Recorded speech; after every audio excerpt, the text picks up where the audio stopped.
Hi guys, today's clips are all about mechanisms.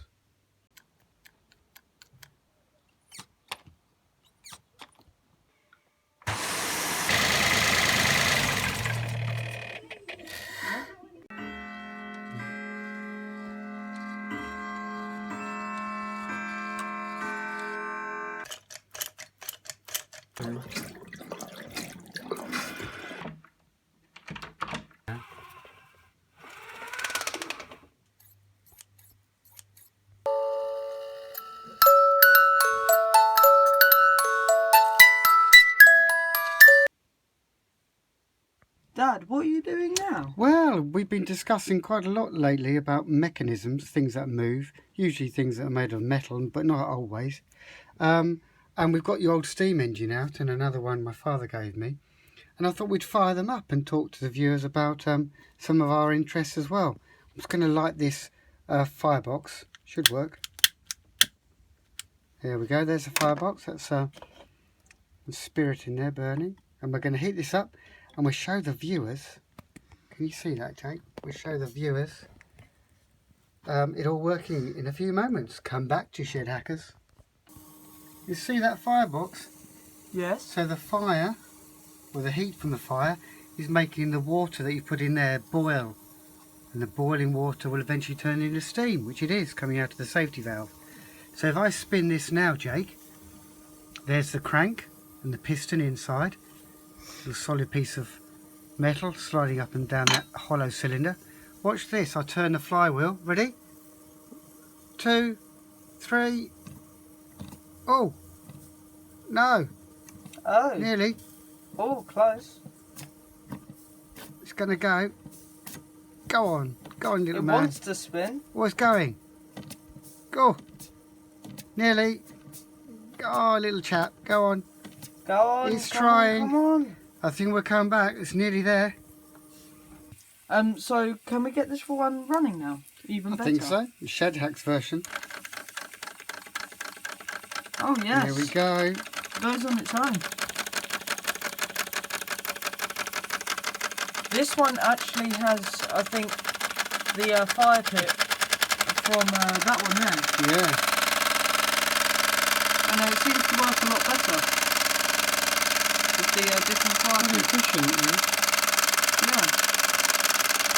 Come back to you later, Shedhacker. Hi Dad, why are we down at the lock again? Well, I thought we'd cover a little bit on mechanisms, looking at perhaps our environment. And we're just down the road from where we live. So, what do you think this is, Jake? Rack and pinion. Yeah, it is. Which part's the rack? Would it be the bit closest to your hand? Yeah, this is the rack. All those teeth on it. Those teeth. And there's the ratchet, stops it from falling back down. And where do you think the pinion is? Is it what you're holding? Right. Yeah, the pinion here is this toothed gear.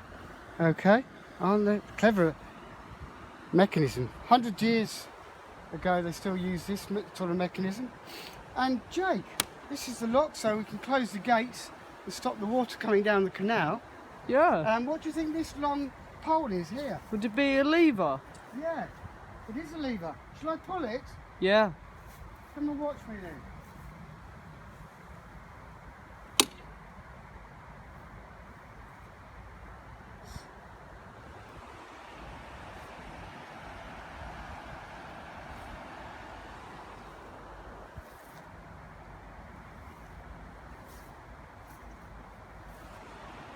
There you go, Jake. Wow. The swan didn't mind. Yeah. Did you, swan? Lovely creature. Of course, the swan's a biomechanism. Very interesting. So I've probably moved about a couple of tons of actual timber there, including the water I'm trying to displace, move out of the way. And I've used that with that simple mechanical advantage, using that long lever there. Very clever. And there's the pin, the pivot point. And what's the technical name for a pivot point? Can you remember? It starts with F. Fulcrum. Yeah, fulcrum. And that's the technical name for the pivot. Okay, so there we go. There's a man-made mechanism and a biological mechanism at the back, the swan. All right, so there's a bit of a local knowledge.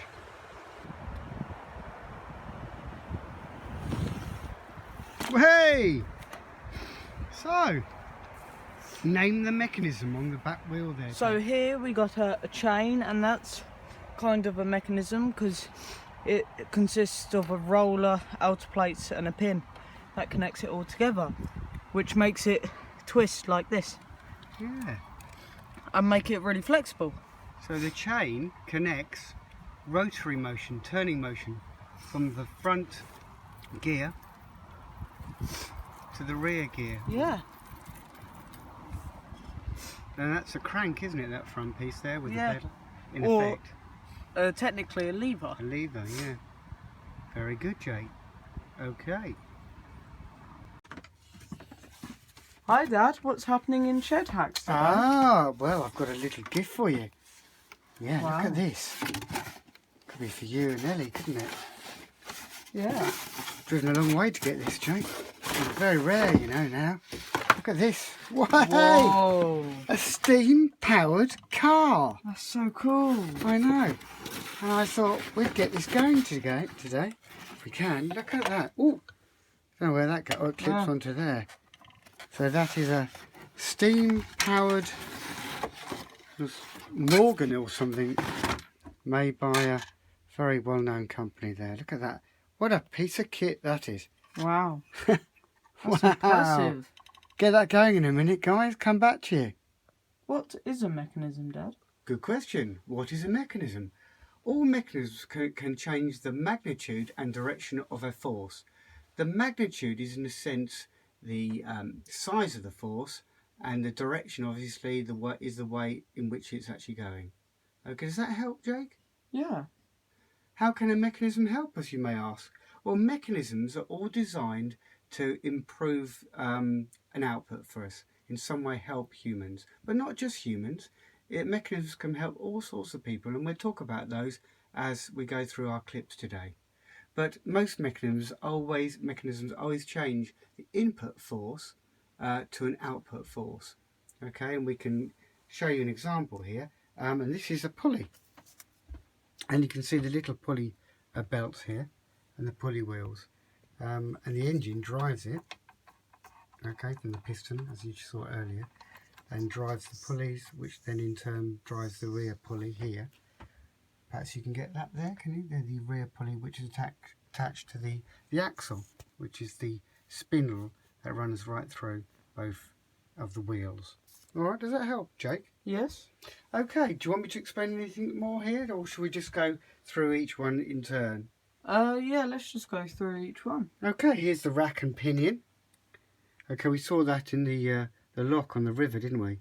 Yeah. There's the in a sense the rack, and the pinion, there's it spelled, is this part here with the gear sticking out. Look. So there's the input. I'm making that go up and down. That's the input force. And the output force, what is it, Jake? Where's the output? Would it be with that screw? Yeah, the screw going up and down, yeah. Yeah, good. And we'll show you lots of other examples in a moment. But that's rack and pinion. We're going to find out about the chain and cam later on. They're quite hard to find in everyday things. Here's the crank. Can you see the crank there, Jake? Which part's the crank? Would it be that part? Yeah, it's sort of a offset spindle on an axle there. There's the crank, this part here. Okay, and we'll show you some other better examples later. Alright, Jake? Any other questions? No, I don't think so. Sure, okay. There's a vice. There's a screw mechanism, isn't it? For clamping. Is that your vice, Jake? Yeah. I like that. So then, where would these mechanisms be found? Well, all of these mechanisms you can see here are found in different forms all around items in the home, and we'll comment on those in a minute. And a good example was perhaps the handle on a door, which is a lever. But here's another example, screw mechanism on this. Can you remember what this is called? Would it be just a G-clamp? Yeah, just a G-clamp for clamping small items together. Okay, and another question? What mechanism is this? No, that's my dinner. I'll eat that later, sorry. Okay, so moving on here, you have musical mechanisms. Can you name a really complicated musical mechanism? Piano. Yeah, piano. If you get a chance, guys, have a look inside the piano. Very impressive. And obviously a mechanical piano, not an electric one. So let's blow this whistle and see how that mechanism affects the sound. Do you like that, Jane? Yeah. It's all away from a long way away, probably in Africa. But that's a musical mechanism, isn't it? Excellent. And you may ask, what's this here? Well, I've been cleaning the windows again. Really? What do you think it's put there for? Pneumatics. Yes, I think it is pneumatics. Can you explain that to the viewers? Is it basically air-powered stuff? Air-powered stuff. Or air-powered mechanism? I suppose so. Like the pump here. So let's look at the pump. We'll put it on the floor here. So here's the pump. There's the input. We push it down. And where's the output, Jake? There. Yeah. Okay. And the output can obviously pressurise the tyre. There's another output there on the dial, isn't it? Yeah. Yeah, very good. That's pneumatics. Can the viewers see that? Pneumatics. All about air. Use of air. Okay, moving on. Okay, so we have the drill. Now the drill shows 2 gears, and the main one there's the bevel gear. Okay, and the bevel gear allows a change in movement or motion at 90 degrees. There we go. That's the gear. And the spur gears on the outside there. Jake, you got a question? Yeah. So would this tool have some sort of gear in it? Yes, it does. Because as you turn that, it turns the drill bit in there. If I can find one, I'll show the viewers. So as I turn that, yeah, that's a good example. So inside there is some sort of bevel gear at a slightly less angle, 45, isn't it? Yeah. It's about, I don't know, 55, 60 degrees. Good point, Jake. That's that. Okay, and then we have the lever arm on the handle there. The lever arm. That's called the lever arm, or lever.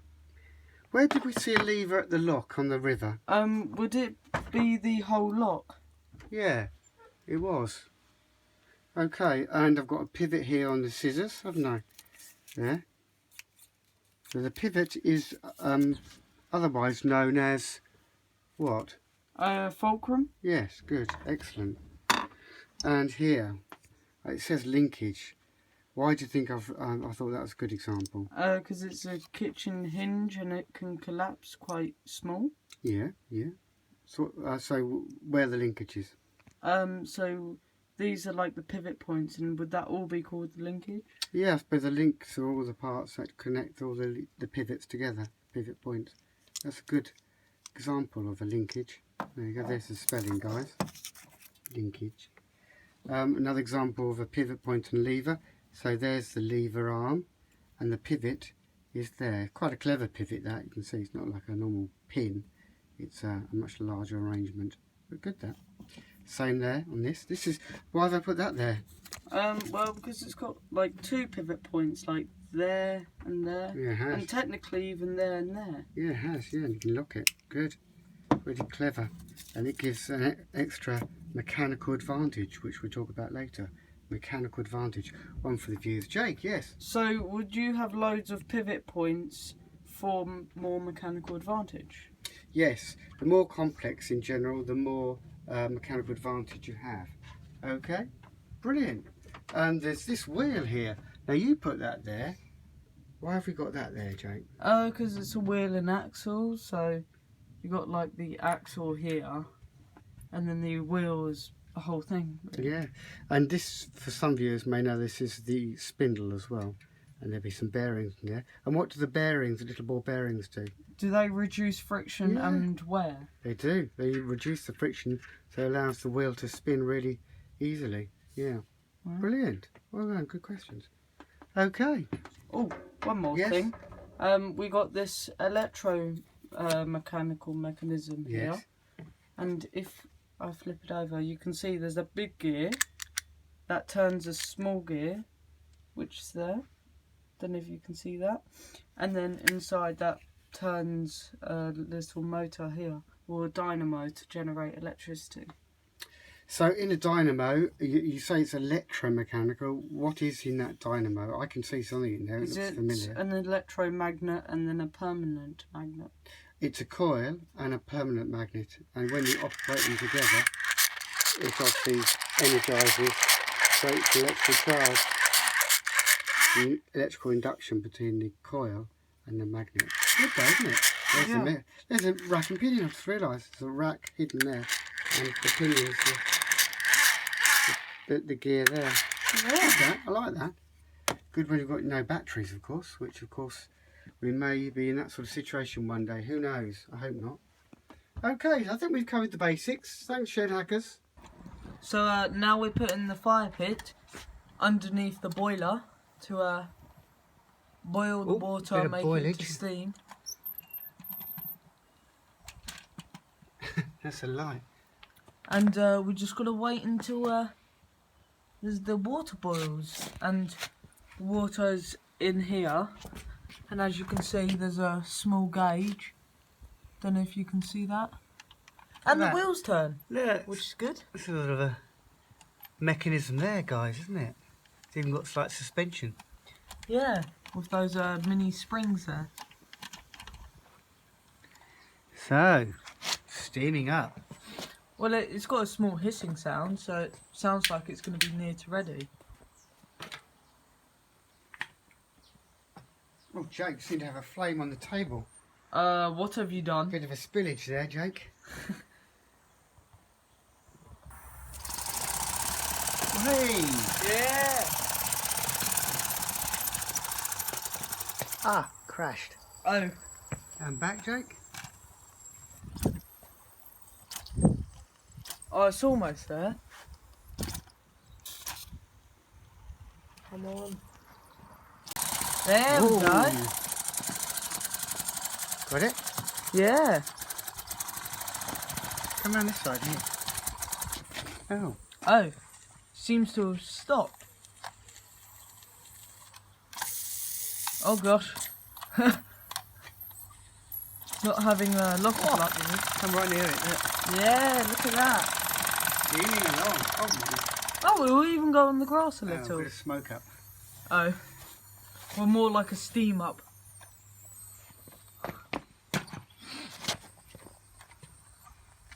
I don't know, will this go again? Yeah. In your own time, Jake. Has it started? Yeah. Oh, cut that, cut.